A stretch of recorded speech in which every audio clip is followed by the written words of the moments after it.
हर सो हीरा छाड़ के करहे आन की आस, ते नर दो जग जाएंगे सत पाखे रविदास। सत संतोष अर सदाचार जीवन को आधार। रविदास भये नर देवते जिन त्यागे पंच विकार। बाबा पिपल दास गुरु सरवण दास हरिदास गुर जोए। सो हमरी रखया करे बिघन न लागे कोए। तन तन सतगुरु गरीवदास बंदो नित सुबह शाम। चरण कवल को दंडवत कोट कोट प्रणाम। चरण कवल को दंडवत कोट कोट प्रणाम। सतनाम सतनाम।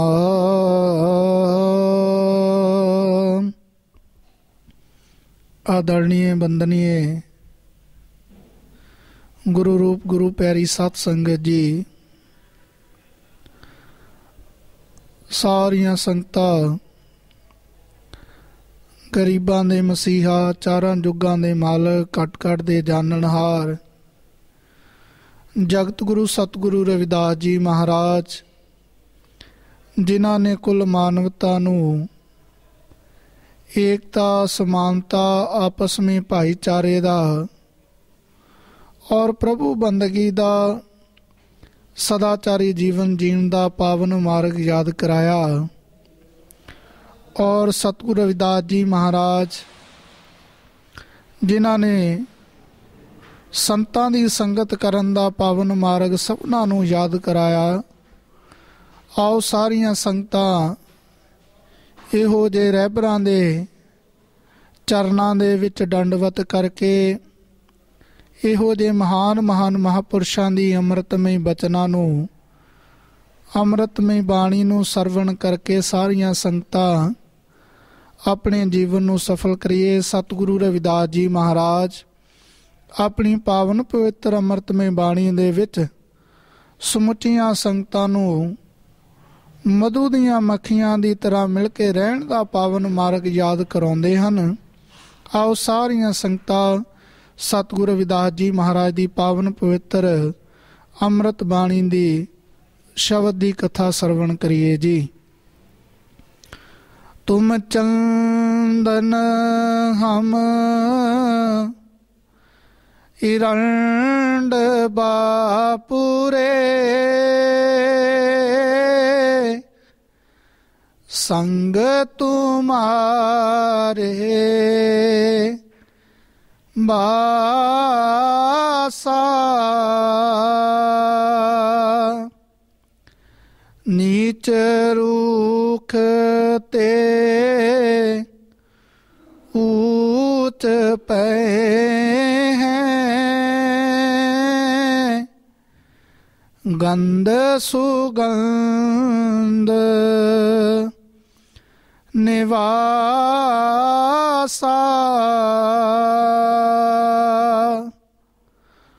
माधो सतसंगत शरण तुम्हारी हम अवगुण तुम उपकारी रहो। तुम मखतूल ਸੁਪੇਦ ਸਪੀਅਲ ਹਮ ਬਪੂਰੇ ਜਸ ਕੀਰਾ।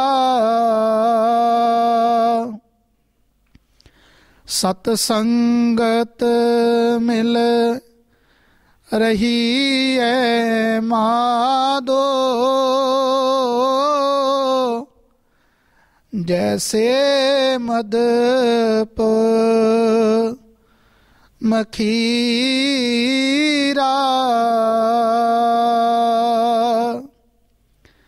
ਜਾਤੀ ਓਛਾ ਪਾਤੀ ਓਛਾ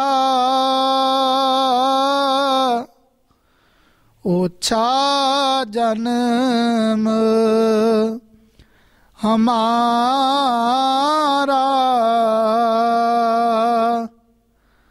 ਰਾਜਾ ਰਾਮ ਕੀ ਸੇਵਨਾ ਕੀਨੀ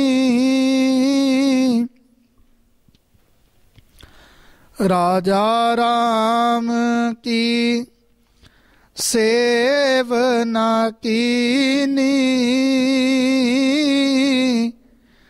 ਕਹਿ ਰਵਿਦਾਸ ਚਮਾਰਾ।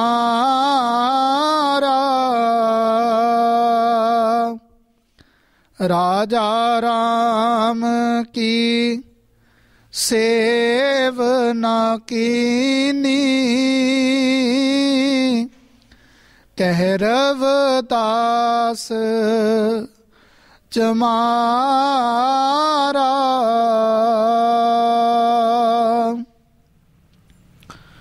ਤੁਮ ਚੰਦਨ ਹਮ ਇਰੰਡ ਬਾਪੁਰੇ ਸੰਗ ਤੁਮਾਰੇ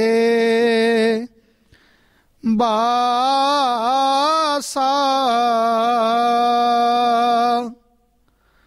ਨੀਚ ਰੂਖ ਤੇ ਊਚ ਪਏ ਹੈ ਗੰਧ ਸੁਗੰਧ ਨਿਵਾਸਾ।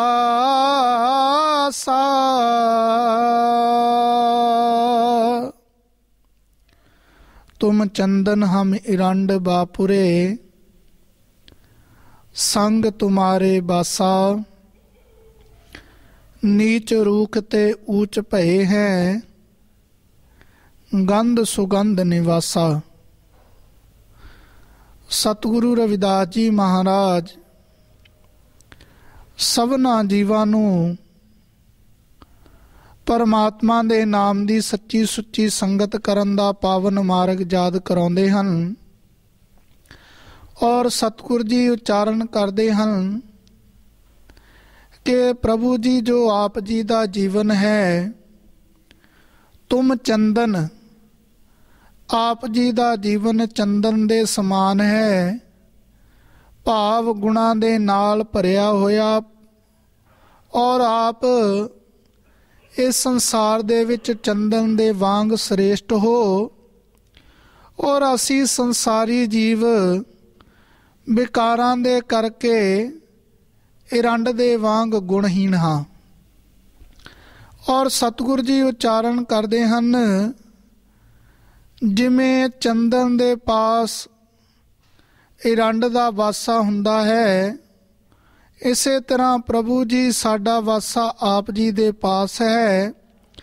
ਔਰ ਜਿਵੇਂ ਚੰਦਨ ਦੇ ਕੋਲ ਇਰੰਡ ਦਾ ਪੇੜ ਉੱਗ ਖੜਾ ਹੋਇਆ, ਤੁਮ ਚੰਦਨ ਹਮ ਇਰੰਡ ਬਾਪੁਰੇ, ਚੰਦਨ ਦੇ ਪੇੜ ਦੇ ਪਾਸ ਹੀ ਇਰੰਡ ਦਾ ਪੇੜ ਉੱਗ ਖੜਾ ਹੋਇਆ ਔਰ ਇਰੰਡ ਚੰਦਨ ਦੀ ਸੰਗਤ ਕਰਕੇ, ਅੱਛੀ ਸੰਗਤ ਦੇ ਵਿੱਚ ਆਉਣ ਦੇ ਕਰਕੇ, ਇਰੰਡ ਦੇ ਚੰਦਨ ਦੇ ਨਜ਼ਦੀਕ ਰਹਿਣ ਦੇ ਕਰਕੇ ਉਸ ਇਰੰਡ ਦੇ ਪੇੜ ਦੇ ਵਿੱਚੋਂ ਵੀ ਚੰਦਨ ਵਰਗੀ ਸੁਗੰਧੀ ਆਉਣ ਲੱਗ ਪਈ।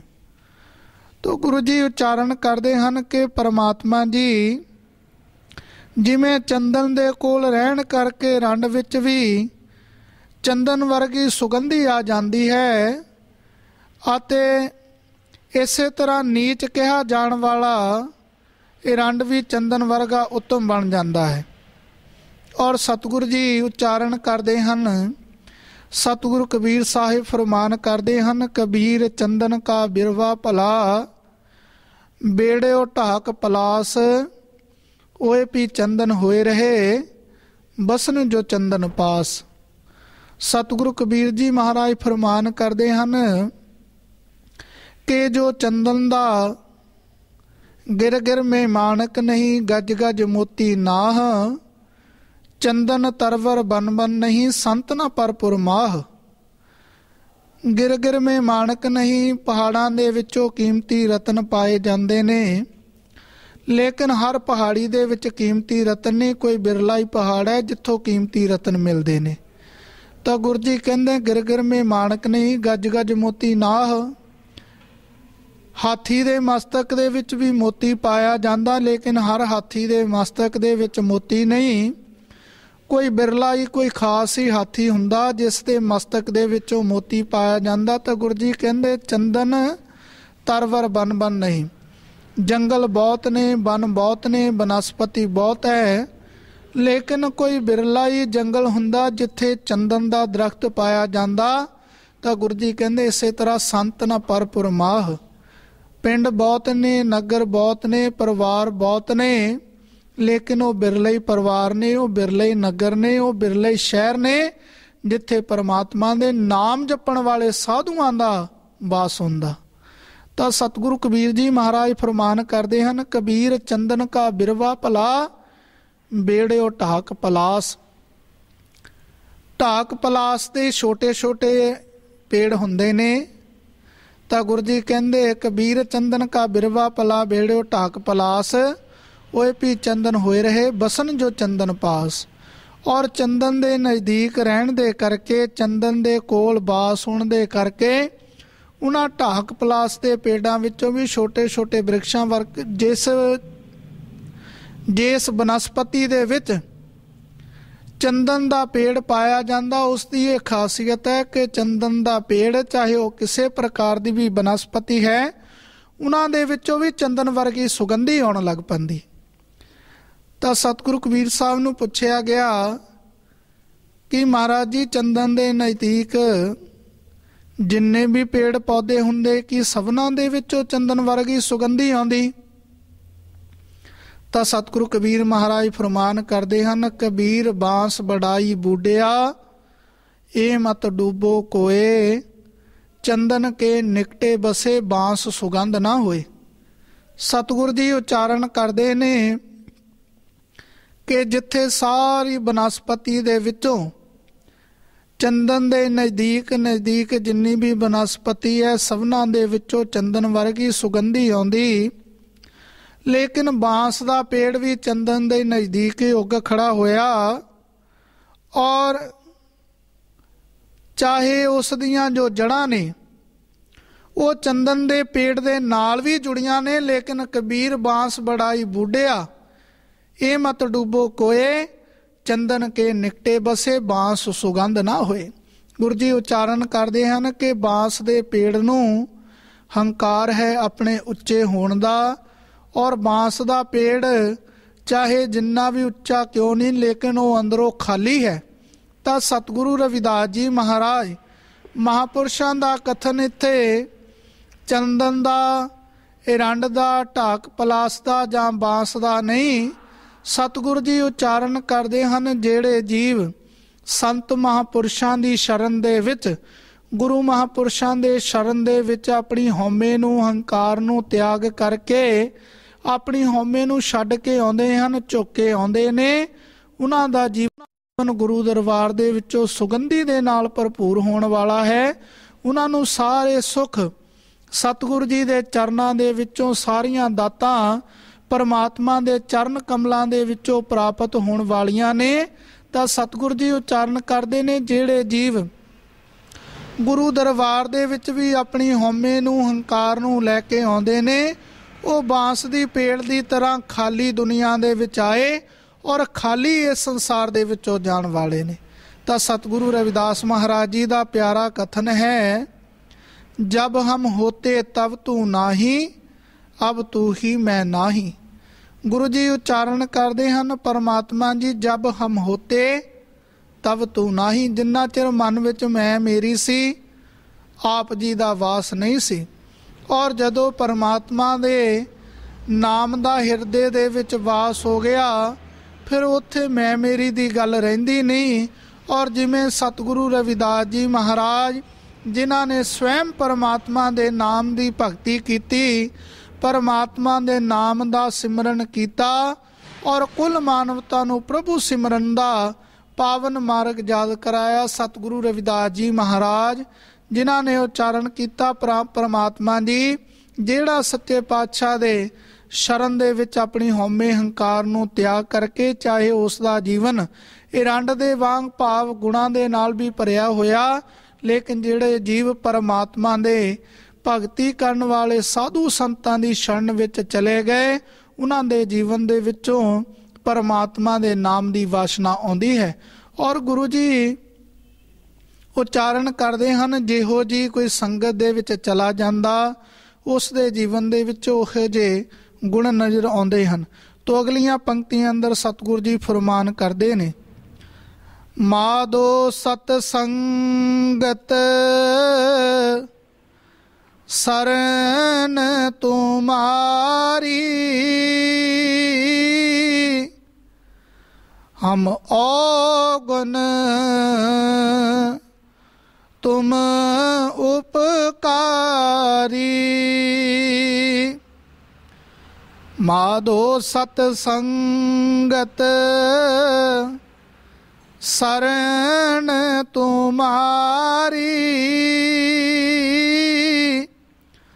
ਹਮ ਔਗੁਨ ਤੁਮ ਉਪਕਾਰੀ।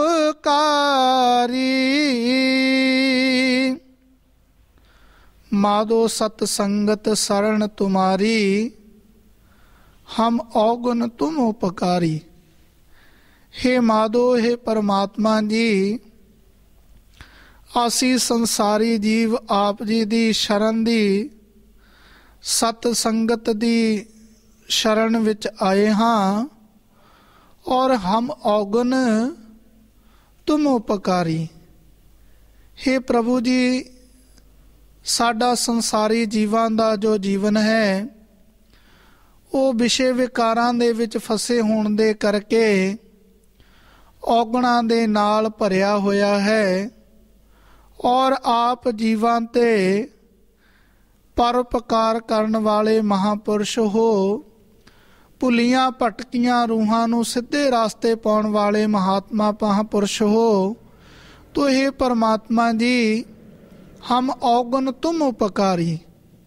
ਸਾਡਾ ਸੰਸਾਰੀ ਜੀਵਾਂ ਦਾ ਜੋ ਜੀਵਨ ਹੈ, ਉਹ ਔਗੁਣਾਂ ਦੇ ਨਾਲ ਭਰਿਆ ਹੋਇਆ ਹੈ।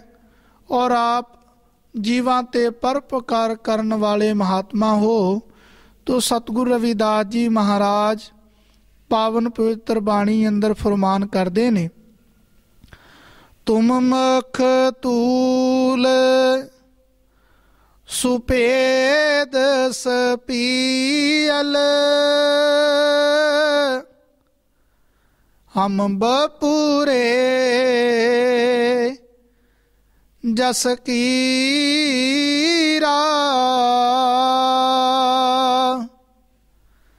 ਸਤ ਸੰਗਤ ਮਿਲ ਰਹੀ ਹੈ ਮਾਧੋ,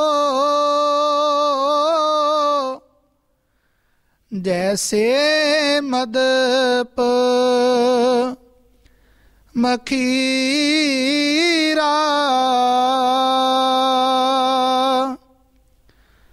ਤੁਮ ਮਖ ਤੂਲ ਸੁਪੇਦ ਸਪੀਅਲ, ਹਮ ਬਪੂਰੇ ਜਸ ਕੀਰਾ।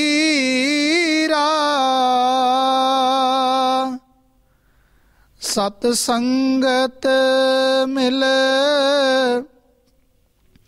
ਰਹੀ ਐ ਮਾਧੋ, ਜੈਸੇ ਮਦਪ ਮਖੀਰਾ।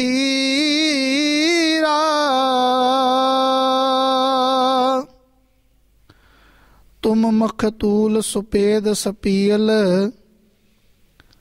ਹਮ ਬਪੁਰੇ ਜਸ ਕੀਰਾ। ਸਤਿਗੁਰੂ ਰਵਿਦਾਸ ਜੀ ਮਹਾਰਾਜ ਫਰਮਾਨ ਕਰਦੇ ਹਨ, ਹੇ ਪਰਮਾਤਮਾ ਜੀ, ਆਪ ਚਿੱਟੇ ਪੀਲੇ ਰੇਸ਼ਮ ਵਾਂਗ ਹੋ ਔਰ ਅਸੀਂ ਔਗਣਾਂ ਨਾਲ ਭਰੇ ਹੋਏ ਕੀੜੇ ਹਾਂ, ਔਰ ਅਸੀਂ ਸੰਸਾਰੀ ਜੀਵ ਵਿਕਾਰਾਂ ਕਰਕੇ ਕੀੜਿਆਂ ਵਾਂਗ ਨਿਕੰਮੇ ਹਾਂ। ਪਰ ਆਪ ਸਾਡੇ 'ਤੇ ਕਿਰਪਾ ਕਰੋ, ਆਪ ਜੀ ਦੀ ਸੰਗਤ ਨਾਲ ਇਸ ਤਰ੍ਹਾਂ ਮਿਲ ਕੇ ਰਹੀਏ ਜਿਵੇਂ ਸ਼ਹਿਦ ਦੀਆਂ ਮੱਖੀਆਂ ਰਹਿੰਦੀਆਂ ਨੇ।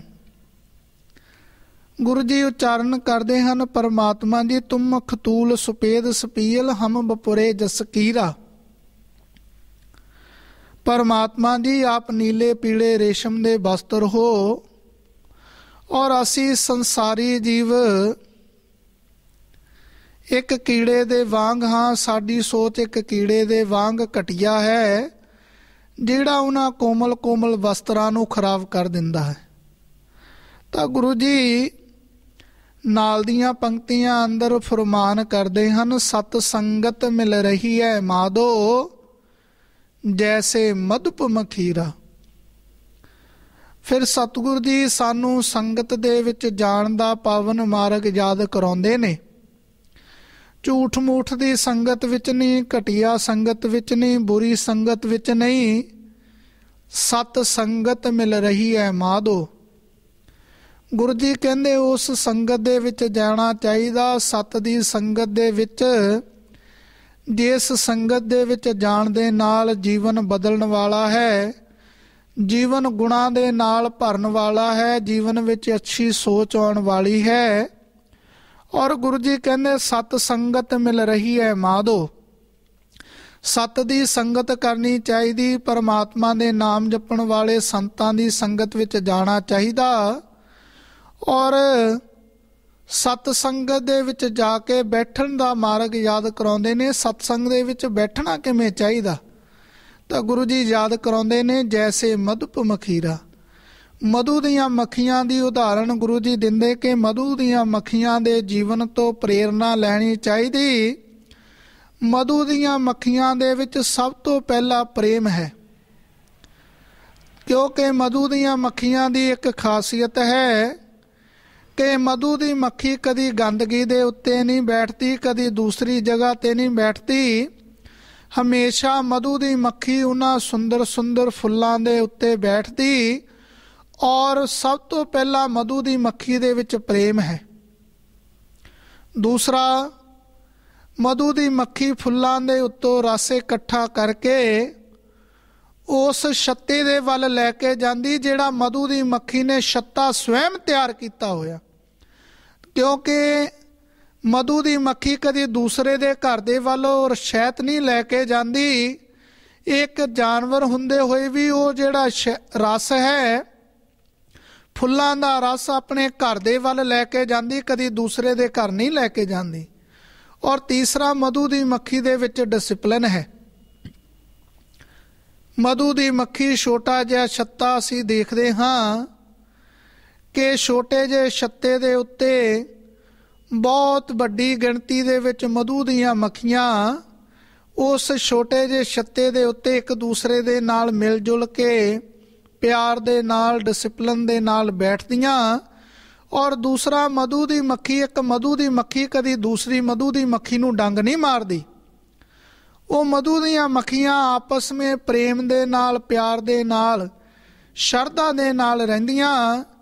ਔਰ ਪ੍ਰੇਮ ਦੇ ਵਿੱਚ ਇੰਨੀ ਸ਼ਕਤੀ ਹੈ, ਪ੍ਰੇਮ ਦੇ ਵਿੱਚ ਇਤਨੀ ਜਾਨ ਹੈ ਕਿ ਉਹ ਫੁੱਲਾਂ ਦੇ ਉੱਤੋਂ ਰਸ ਇਕੱਠਾ ਕੀਤਾ ਹੋਇਆ ਮਧੂ ਦੀਆਂ ਮੱਖੀਆਂ ਦੀਆਂ ਪ੍ਰੇਮ ਦੇ ਕਰਕੇ ਉਹ ਫੁੱਲਾਂ ਦਾ ਰਸ, ਉਸ ਤੋਂ ਸ਼ਹਿਦ ਤਿਆਰ ਹੁੰਦਾ, ਅੰਮ੍ਰਿਤ ਤਿਆਰ ਹੁੰਦਾ, ਜੋ ਕਈ ਬਿਮਾਰੀਆਂ ਦਾ ਇਲਾਜ ਕਰਦੀਆਂ।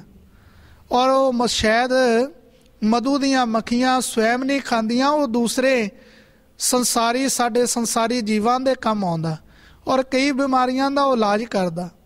ਔਰ ਮਧੂ ਦੀਆਂ ਮੱਖੀਆਂ ਦੇ ਸੰਗਠਨ ਨੂੰ ਦੇਖਦੇ ਹੋਏ, ਉਹਨਾਂ ਦੀ ਇਕਾਗਰਤਾ ਨੂੰ ਦੇਖਦੇ ਹੋਏ, ਜਿਸ ਗਲੀ ਮੁਹੱਲੇ ਦੇ ਵਿੱਚ ਮਧੂ ਦੀ ਮੱਖੀ ਦਾ ਜਿੰਨਾ ਵੱਡਾ ਛੱਤਾ ਲੱਗਾ ਹੋਵੇਗਾ ਤੇ ਉਨਾ ਹੀ ਸੰਸਾਰ ਦੇ ਲੋਕ ਉਸ ਤੋਂ ਡਰ ਕੇ ਨਿਕਲਦੇ ਨੇ, ਬਚ ਕੇ ਨਿਕਲਦੇ ਨੇ ਕਿ ਮਧੂ ਦੀ ਮੱਖੀ ਦੇ ਨਾਲ ਛੇੜਖਾਨੀ ਤਾਂ ਕਰਨ ਦੀ ਬਹੁਤ ਦੂਰ ਦੀ ਗੱਲ, ਲੋਕ ਉਂਗਲੀ ਕਰਨ ਤੋਂ, ਇਸ਼ਾਰਾ ਕਰਨ ਤੋਂ ਵੀ ਘਬਰਾਉਂਦੇ ਨੇ।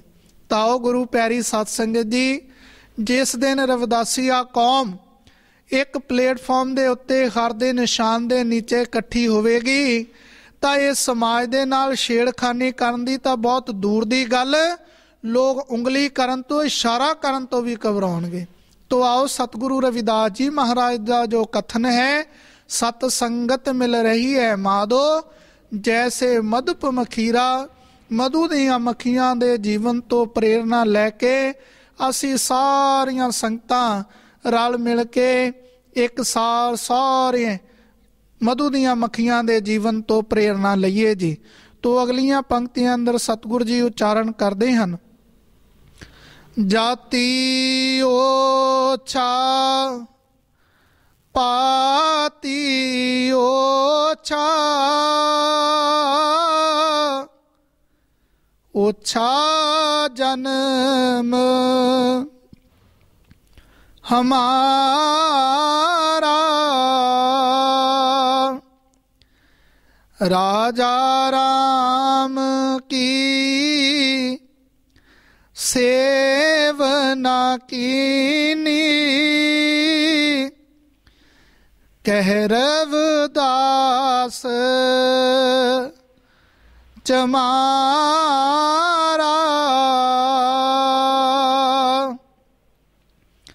जाति ओछा पाती ओछा, ओछा जन्म हमारा,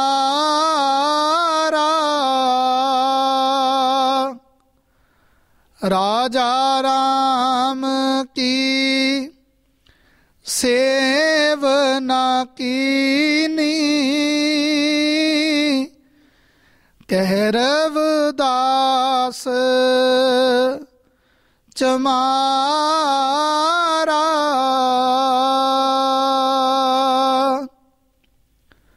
जाति ओछा पाती ओछा, ओछा जन्म हमारा, राजा राम की सेवना की नहीं, कह रविदास चमारा। सतगुरु रविदास जी महाराज फरमान करते हैं कि जीव दी संगत मेल मिलाप ते जीवन नीच है, क्योंकि जीव ने दुर्लभ मानुख जन्म प्राप्त करके परमात्मा रूपी राजे दा सिमरन नहीं किया। और आओ सतगुरु जी उच्चारण करते हैं, जिन्हां जीवां दे ਹਿਰਦੇ ਦੇ ਵਿੱਚ ਪਰਮਾਤਮਾ ਦੇ ਨਾਮ ਦੀ ਭਗਤੀ ਨਹੀਂ, ਪਰਮਾਤਮਾ ਦੇ ਨਾਮ ਦਾ ਸਿਮਰਨ ਨਹੀਂ, ਉਹ ਚਾਹੇ ਕਿਸੇ ਵੀ ਜਾਤੀ ਦੇ ਵਿੱਚ ਹੋਣ, ਉਹਨਾਂ ਦਾ ਜਨਮ ਵੀ ਨੀਵਾ, ਕਰਮ ਵੀ ਨੀਵਾ। ਤੋ ਆਓ ਸਤਿਗੁਰੂ ਰਵਿਦਾਸ ਜੀ ਫਰਮਾਨ ਕਰਦੇ ਹਨ, ਰਾਜਾ ਰਾਮ ਕੀ ਸੇਵਨਾ ਕੀਨੀ, ਕਹਿ ਰਵਿਦਾਸ ਚ ਮਾਰਾ। ਜੋ ਰਾਜਾ ਰੂਪੀ ਰਾਮ ਸੀ ਉਸ ਦੀ ਬੰਦਗੀ ਨਹੀਂ ਕੀਤੀ, ਉਸ ਦਾ ਸਿਮਰਨ ਨਹੀਂ ਕੀਤਾ। और आओ रविदास हमारो राम जी दशरथ के सुत नाहे, राम हमी में रम रहो कुटुंब विश्व कुटुंबे माहे। सतगुरु जी उच्चारण करते ने, रविदास हमारो राम जी दशरथ के सुत नाहे। गुरु रविदास जी महाराज सबना दे शंके निवृत्त करते हैं कि मेरा जो राम है वो दशरथ का बेटा राजा राम नहीं, राम हमी में रम रहो। ਜੋ ਪਰਮਾਤਮਾ ਰੂਪੀ ਰਾਮ ਮੇਰੇ ਹਿਰਦੇ ਦੇ ਵਿੱਚ ਰਮਿਆ ਹੋਇਆ ਹੈ, ਜੋ ਕਣ ਕਣ ਦੇ ਵਿੱਚ ਬਿਰਾਜਮਾਨ ਪਰਮਾਤਮਾ ਰਾਮ ਹੈ, ਮੈਂ ਉਸ ਪਰਮਾਤਮਾ ਰਾਮ ਦੀ ਭਗਤੀ ਕੀਤੀ, ਪਰਮਾਤਮਾ ਰੂਪੀ ਰਾਮ ਦਾ ਸਿਮਰਨ ਕੀਤਾ ਜੋ ਸ੍ਰਿਸ਼ਟੀ ਦੇ ਕਣ ਕਣ ਦੇ ਵਿੱਚ ਬਿਰਾਜਮਾਨ ਹੈ। ਤੋ ਆਓ ਆਦਰਣੀਏ ਬੰਦਨੀਏ ਗੁਰੂ ਰੂਪ ਗੁਰੂ ਪਿਆਰੀ ਸਾਧ ਸੰਗਤ ਜੀ, ਸਤਿਗੁਰੂ ਰਵਿਦਾਸ ਜੀ ਮਹਾਰਾਜ ਸਮੁੱਚੀ ਕਾਇਨਾਤ ਨੂੰ ਪਰਮਾਤਮਾ ਦੇ ਨਾਮ ਦੀ ਭਗਤੀ ਕਰਨ ਦਾ ਪਾਵਨ ਮਾਰਗ ਯਾਦ ਕਰਾਉਂਦੇ ਨੇ। ਔਰ ਇਸ ਸੰਸਾਰ ਦੇ ਵਿੱਚ ਪਰਮਾਤਮਾ ਦੇ ਨਾਮ ਤੋਂ ਬਿਨਾਂ ਕੋਈ ਵੀ ਕੰਮ ਆਉਣ ਵਾਲਾ ਨਹੀਂ। ਪਰਮਾਤਮਾ ਦਾ ਨਾਮ ਜੋ ਇਸ ਸੰਸਾਰ ਦੇ ਵਿੱਚ ਵੀ ਕੰਮ ਆਉਣ ਵਾਲਾ, ਔਰ ਪਰਮਾਤਮਾ ਦੀ ਦਰਗਾਹ ਦੇ ਵਿੱਚ ਵੀ ਜਿਸ ਦੇ ਨਾਲ ਸਫਲਤਾ ਮਿਲਣ ਵਾਲੀ ਹੈ। ਕਹੋ ਰਵਿਦਾਸ ਭਇਓ ਜਬ ਲੇਖੋ, ਜੋਈ ਜੋਈ ਕੀਨੋ, ਸੋਈ ਸੋਈ ਦੇਖਿਓ। ਸਤਿਗੁਰੂ ਜੀ ਉਚਾਰਨ ਕਰਦੇ ਹਨ ਕਿ ਜਿਹੋ ਜਿਹਾ ਕਿਸਾਨ ਜ਼ਮੀਨ ਦੇ ਵਿੱਚ ਬੀਜ ਬੋਂਦਾ ਹੈ, ਉਹੋ ਜਿਹਾ ਉਸ ਨੂੰ ਫਲ ਪ੍ਰਾਪਤ ਹੁੰਦਾ ਹੈ। ਤੋ ਗੁਰੂ ਪਿਆਰੀ ਸਾਧ ਸੰਗਤ ਜੀ, ਆਓ ਇਸ ਅੰਤਰ ਰੂਪੀ ਆਤਮਾ ਦੀ ਖੇਤੀ ਦੇ ਵਿੱਚ ਪਰਮਾਤਮਾ ਦੇ ਨਾਮ ਦਾ ਬੀਜ ਬੋਈਏ, ਔਰ ਉਹ ਪਰਮਾਤਮਾ ਦੇ ਨਾਮ ਦਾ ਬੀਜ ਪਰਮਾਤਮਾ ਦੀ ਭਗਤੀ ਕਰਨ ਵਾਲੇ ਸੰਤ ਮਹਾਂਪੁਰਸ਼ਾਂ ਦੇ ਚਰਨਾਂ ਦੇ ਵਿੱਚੋਂ ਪ੍ਰਾਪਤ ਹੋਣ ਵਾਲਾ ਹੈ। ਤੋ ਆਓ ਸਤਿਗੁਰੂ ਰਵਿਦਾਸ ਜੀ ਮਹਾਰਾਜ ਸਮੁੱਚੀ ਮਾਨਵਤਾ ਨੂੰ ਪਰਮਾਤਮਾ ਦੇ ਨਾਮ ਦੀ ਭਗਤੀ ਕਰਨ ਦਾ, ਸੰਤਾਂ ਦੀ ਸੰਗਤ ਕਰਨ ਦਾ, ਨਸ਼ਿਆਂ ਦਾ ਤਿਆਗ ਕਰਨ ਦਾ, ਔਰ ਆਪਣੇ ਬੱਚਿਆਂ ਨੂੰ ਵਧੀਆ ਐਜੂਕੇਸ਼ਨ, ਵਧੀਆ ਵਿੱਦਿਆ ਪੜ੍ਹਾਉਣ ਦਾ ਪਾਵਨ ਮਾਰਗ ਯਾਦ ਕਰਾਉਂਦੇ ਨੇ। ਆਓ ਸਾਰੀਆਂ ਸੰਗਤਾਂ ਸਤਿਗੁਰੂ ਰਵਿਦਾਸ ਜੀ ਮਹਾਰਾਜ ਦੀ ਪਾਵਨ ਪਵਿੱਤਰ ਅੰਮ੍ਰਿਤਮਈ ਬਾਣੀ ਨੂੰ ਪੜ੍ਹੀਏ, ਸਰਵਣ ਕਰੀਏ, ਔਰ ਸਾਰੀਆਂ ਸੰਗਤਾਂ ਸਤਿਗੁਰੂ ਜੀ ਬਾਣੀ ਤੋਂ ਭਾਰੀ ਲਾਭ ਪ੍ਰਾਪਤ ਕਰੀਏ ਜੀ। ਤੋ ਦਾਸ ਇੱਥੇ ਆਪਣੀ ਬਾਣੀ ਨੂੰ ਵਿਰਾਮ ਦਿੰਦੇ ਹੋਏ ਜੈ ਗੁਰਦੇਵ, ਧੰਨ ਗੁਰਦੇਵ, ਸਤਨਾਮ ਸਤਨਾਮ ਸਤਨਾਮ। ਬੋਲੇ ਸੋ ਨਿਰਭੈ ਸ਼੍ਰੀ ਗੁਰੂ ਰਵਿਦਾਸ ਮਹਾਰਾਜ ਕੀ ਜੈ। ਬੋਲੇ ਸੋ ਨਿਰਭੈ ਸਤਿਗੁਰੂ ਸੁਆਮੀ ਸਰਵਨਦਾਸ ਮਹਾਰਾਜ ਕੀ ਜੈ। ਬੋਲੇ ਸੋ ਨਿਰਭੈ ਸਰਬ ਭੇਖ ਭਗਵਾਨ ਕੀ ਜੈ। ਸਤਨਾਮ ਸਤਨਾਮ ਸਤਨਾਮ ਜੀ।